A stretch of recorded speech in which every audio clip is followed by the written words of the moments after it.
We've been in a series on belonging, and at Bright City, belonging is at the heart of who we are.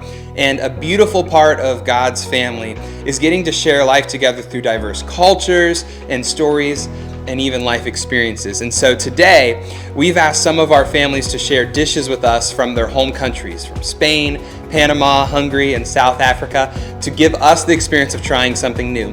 And we specifically asked them to introduce to us dishes that Americans wouldn't normally get to try. And so today we're going to try those together.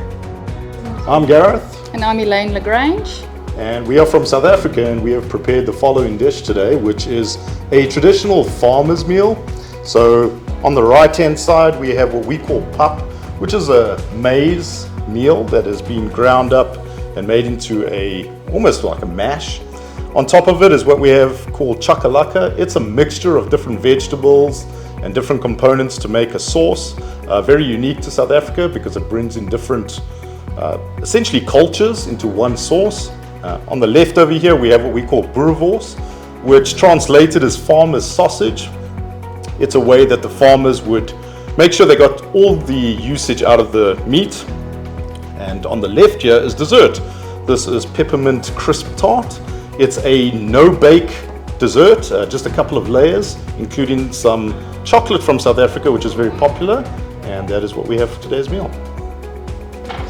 I know. Are you just like so excited to do I'm very excited. It smells so good. I know. I think this is what I smelled when I walked in. So this is supposed to be spicy.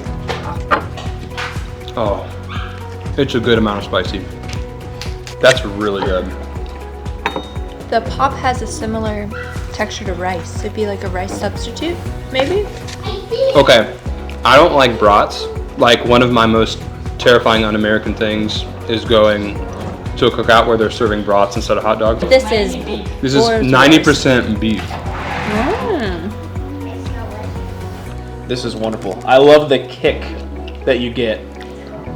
with the vegetable Oh yeah. relish, the chakalaka. So when are you guys taking me to South Africa? What on this dish did you have to have imported from South Africa? Everything. None of it can be found in the grocery store. Could it be spicier? Yes, you get one at pop. Watch, this is just spicy, and you get one at pop. They were kind to us. What else do we have? So we have some dessert. This is a no-bake dessert, just multiple layers, including a peppermint chocolate that is very popular in South Africa. It looks crumbly. Good. Thank you. Oh yeah. This looks good. Does it smell like anything? This is definitely. Oh my Smells like ice goodness. That smells sensational. No, that's true. So it has a South African candy bar in it? Yes. That's Really? This makes me think of Christmas. I was literally going to say you could make this for Christmas for anyone here in the States and they would die for it. But that's what makes South Africa South Africa.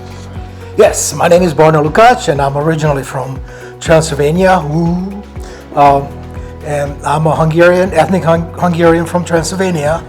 And today I made a traditional meal called kocsonya. This is traditionally made when we do a pig harvest. So a couple of times a year we harvest slaughter a pig, or harvest it as you call it, PC wise. And then we use everything, even the tail. So the leftover parts like the hoof, the ankles, the feet, the tail and the ears, we chop up and we boil it down slowly with onions, garlic, bay leaves, and peppercorn, and until all the collagen and the gelatin comes out. And then we chop up the meat, put it in plates, and then pour the broth over it, and it forms into a gelatin, as you can see. And then we let this thing sit overnight in the fridge, or traditionally we do this in the wintertime so you can set it outside in a cold place, in like a cold storage room.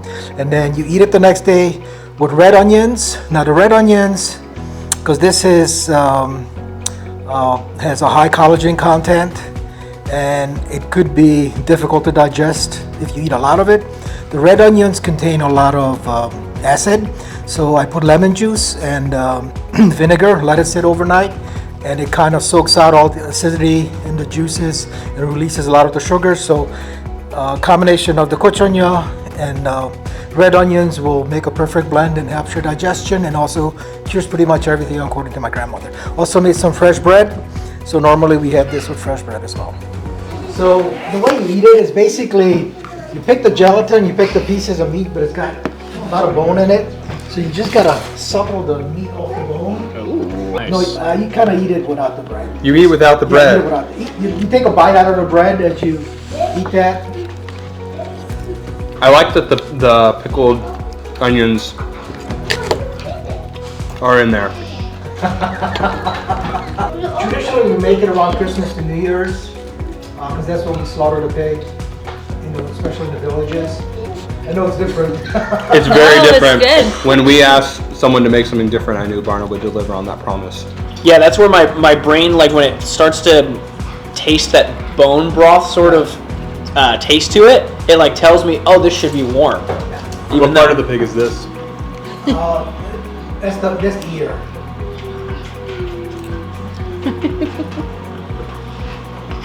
It's got very ear-like tendencies. Oh yeah. I Eating think cartilage. for me, if you, and maybe it's not how you prepare the dish, but if you were to serve this with lots of veggies, I could actually see myself eating this regularly because I love the brothy taste to it. I think this is a try once for me. Yeah? And say I did it. All right, well, hello everyone. My name is Jordi Pros. I'm from Spain, and this is my wife Samantha. She's from Panama.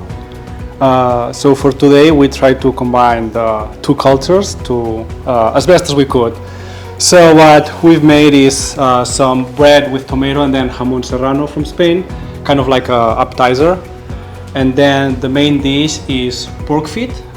It was made with a base of like tomato and onion sauce, and then topped with a sauce made with nuts, garlic, parsley, breadcrumbs. And the broth that was used to boil the pig's feet, which the pig's feet were boiled in a broth of onion, tomato, and leek. Then as a side we have yuca, very traditional from Panama, which is kind of like a starch, like a fried potato, kind of, if you think about it. And then dessert is also from Panama, which is pastelitos de guayaba. Delicious. It's a fruit. Guava is a fruit that's very common down there. It's a tropical fruit, and we kind of bake it with cream cheese, and it's like a creamy, cheesy fruit dessert. Appetizer. You can Prosciutto? Jamón serrano. What does that mean in English? I do not Prosciutto. It looks like prosciutto. Serrano ham, I guess. Ham? Yeah. It's Cheers, it's similar to cheers, prosciutto. cheers. So what kind of acorns are these? Are these are acorns? Oh, man. Yeah, this is like a flat. That's This really is good. from Spain. This is like what you get at Jimmy John's. It's delicious. Yeah, if you go to Spain, you'll have like Yeah. fried pork Yeah. everywhere you go. Yeah. It reminds me of prosciutto. Then you'll have to like a ounces lot. or. Gonna go with that. Am I first. supposed to eat this like a rib? Yeah, that that's the how I mentality? made it. Okay. Yeah. And then the yuca fries are just kind of like a side. Ooh, it's actually really sweet. I dig the warm pig feet. Yeah, a little bit more than the collagen. But hey, we've gotten to taste it both ways. We did. We've had a lot of pig's feet. Listen, I love my mom's Thanksgiving food, so don't tell her. But I would probably like take all of these dishes as like an alternative Thanksgiving meal. These are so good. Have you tasted these? They're called pastelitos de guayaba. There's something hiding inside of it. No? Guava. Guava, Guava. remember? Yeah. So it's guava paste and cream cheese. Oh yeah. I'm gonna break it open. Just don't think you can go wrong. It's a with Pop-Tart. that. It's a hot pastry. This is an American Pop-Tart. But so much better. Way better. It's like a toaster strudel. Yes. Have you had those? But it's so flaky. It's so sad how we're like comparing it to Pop-Tarts. And Yeah, toaster they're like, strudels. it's not like But it's Why don't so we much just better. make this? Yes, why don't But we it's just learn so to make much this? better. Yeah, this is incredible. Food has a way of bringing us together, but even more, it reminds us that in God's family, everyone belongs. Different cultures, different flavors, one table, one family, and maybe, just maybe, we'll be asking for seconds.